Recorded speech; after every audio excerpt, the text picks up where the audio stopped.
Magagandang balita po ito, mga kaistorya. Mga dahil marami. Salamat po sa sipag magtrabaho ng atin pong presidente. Ang Pilipinas po ay naka-first rank sa mga high-tech exports.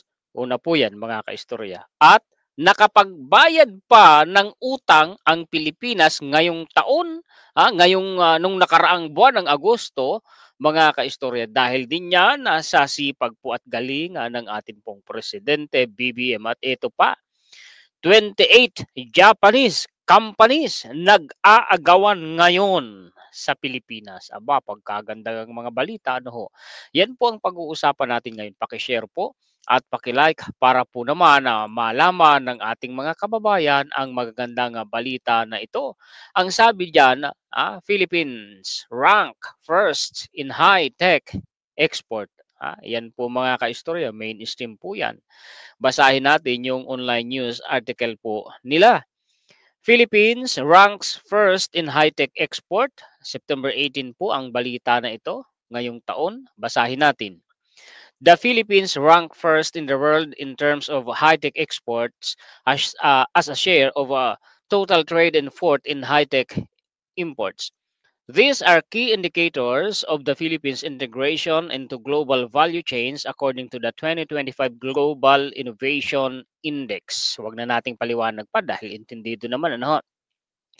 The Department of Economy, Planning and Development or DepDev said the achievement reflected sustained efforts to strengthen the country's innovation ecosystem. The Philippines matched its previous best performance in 2020 and exceeded its 2025 target of 52nd place under the Philippine Development Plan 2023 to 2028. May binabanggit pa po yan dito sa ibaba, mga kaistorya. For the seventh consecutive year, the Philippines was named an innovation over performer. Ba? Ganda nun ha. Innovation over performer daw po tayo. A recognition given to economies that consistently outperform expectations relative to their level of development. Nakakahanay na po tayo mga kaistorya ng mga middle income economies kagaya po ng China, India at saka po ng Vietnam. Nako, ang ganda ano ho, ng performance ng Pilipinas ngayon. Ito pa po. 28 Japanese firms in CSR O&M contract Mitsubishi Hitachi Tokyo Metro included. Yan po mga kaistorya ay infrastructure project ng gobyerno natin, pinag-aagawan ng 28 Japanese na mga kumpanya. Pagka-Japanese talaga mga kaistorya, high-tech yan at siguradong matibay po ang gawa niyan. Basahin nga natin yung online news article nila. Nandito po iyan sa ibaba. Ang sabi dito, big names from Japan are eyeing the Philippines' biggest project or train project. 28 Japanese firms in CSR O&M contract Mitsubishi Hitachi Tokyo Metro included. A total of 28 Japanese companies including industrial giants, Mitsubishi Corporation, Hitachi Limited, ewan ko kung limited ba talaga, Tokyo Metro, Sumitomo Corporation, and Alstom Japan have signaled interest in bidding for the operations and maintenance contract of the North-South Commuter Railway. Yan yung pinaka mahabang railway project sa kasaysayan ng Pilipinas, no? Iba talaga pagka proyektong Marcos, mga kaistor, talagang pang world class, ano ho. Ang gaganda ng ginagawa ng presidente natin ngayon, mga kaistorya. Ito po, tingnan ninyo. Pilipinas nakapagbayad ng 516.34 billion pesos na utang nitong Agosto 2025. Legit yung balita na yan mga kaistorya. Actually, nabasa ko na yun na binalita ng mainstream. Hindi ko nga lang na-include sa isa kong magandang balita kaninang umaga ba yun o kagabi. Pilipinas nakapagbayad, so on and so forth. Kita ninyo, tapos binabatikos nitong mga kapapaitan, itong mga ambisyoso at ambisyosa na gustong patalsikin si Presidente BBM. Sasabihin pa, Filipino people deserves better. Tapos yung nagsasalita, travel ng travel lang. wala namang ambag sa pagpapaunlad ng ekonomiya ng Pilipinas 'no. Sinong, deserve ng mga Pilipino na sinasabi niya, siya! Tapos yung presidente na nagsisipag magtrabaho, yung presidente na hindi lang ibinangon ang ekonomiya ng Pilipinas kundi iniangat pa, pinaunlad, yun ang, hindi deserve ng mga Pilipino? Ba, ibang klase naman yata mga kaistorya, mukhang kabaliktaran ang sinasabi ano ho, tapos sasabihin pa ni Senador Alan Peter Cayetano na mag-resign daw mula presidente, vice presidente, mga senadores at mga kongresista pagkatapos mag-snap election. Para ano? Ah, para ano? Para abalahin ang pag-unlad ng ekonomiya ng Pilipinas? Para pansamantalang matigil ang mga infrastructure projects ng, gobyerno? Para pansamantalang, tumigil ang mga serbisyo at functions ng mga ahensya ng gobyerno? Gano'n ba 'yun? Para umurong na naman ang ekonomiya ng Pilipinas ta's gumastos na naman ng malaki sa eleksyon ang gobyerno natin? Gano'n ba? Naku, hindi uubra yung naisip na ni Cayetano. Dapat, mauna siyang mag-resign ano, ipakita niya muna. Ganda-ganda ng pagtatrabaho ng presidente natin, eh. O tingnan ninyo ito pa, kung gaano kasipag po, at kung gaano kalaki ang puso ng atin pong minamahal na presidente. Tingnan ninyo ito, palakihin ko nga yung caption nito. Nagbigay tayo ng mga kalabaw at kagamitang pansaka, tulong ito sa hanap buhay ano ho, para makatulong sa kabuhayan ng ating mga Aita farmers at naglagay tayo ng internet sa kanilang paaralan para mas mapadali ang pag-aaral ng kanilang mga anak. Naku, kita ninyo?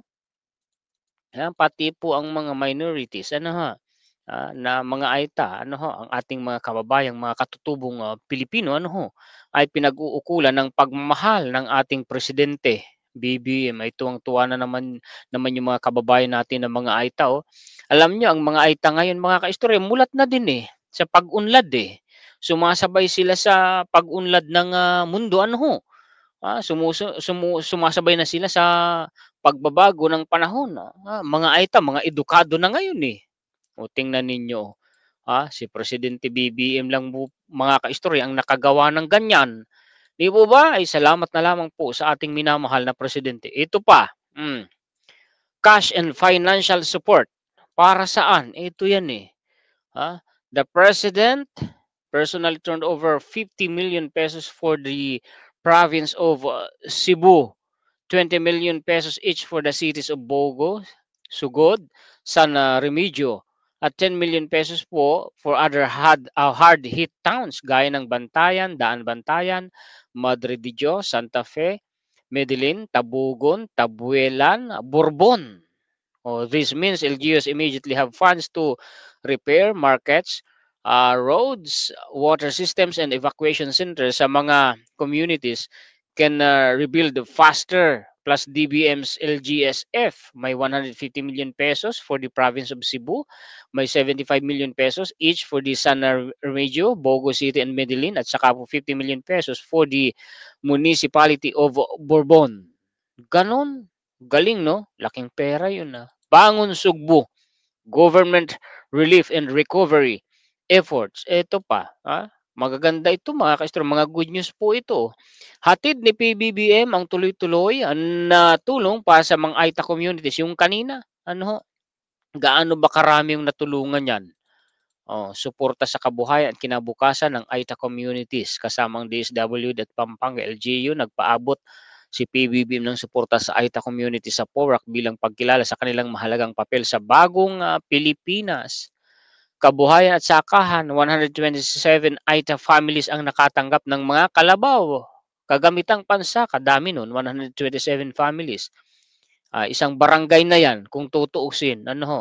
Tulong sa pamilya, 1,197 benepisyaryo, tig 10,000 pesos cash aid mula sa DSWD. Aba, kaya pala ang lalaki ng ngiti ng mga kababayan nating Aita. Tapos yung internet nila, Starlink pala. Ay, ang mahal po ng Starlink, mga kaistorya. 127 estudyante brigada backpacks na puno ng gamit pang eskwela. Kita ninyo. Mobile kitchen, libre at masustansyang pagkain para sa mga estudyante. provincial government aid, tig 10 kilogram bigas bawat pamilya. Serbisyong pangkalusugan. Sa kanyang pagbisita sa Katutubo Village Elementary School, iniutos ni PBBM sa DOH na magsagawa ng medical at surgical mission, particular na sa mga batang may cleft lip at palate. Ganon. Salamat ha sa Presidente BBM natin. Sana naman ma-appreciate naman itong mga anyway, hindi na talaga ma-appreciate yan. Ang hahanapin na nila lagi ay yung maibubutas. Kasi ang isinusulong nila, makapwesto sila sa gobyerno, mapatalsik si PBBM. Nako, tayo mag-ingat sa mga ganyang mga taktika, mga kaistor sistema ng pamumulitika. Si PBBM, trabaho ng trabaho, yung mga bumabatikos, namumulitika lang ng namumulitika. Travel lang, no?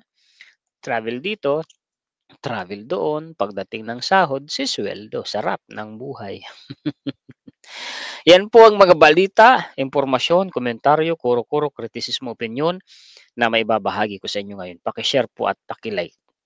Napapaubo na ako kanina pa. Maraming salamat sa inyong lahat. Mabuhay po kayo. Shout out po sa inyong lahat.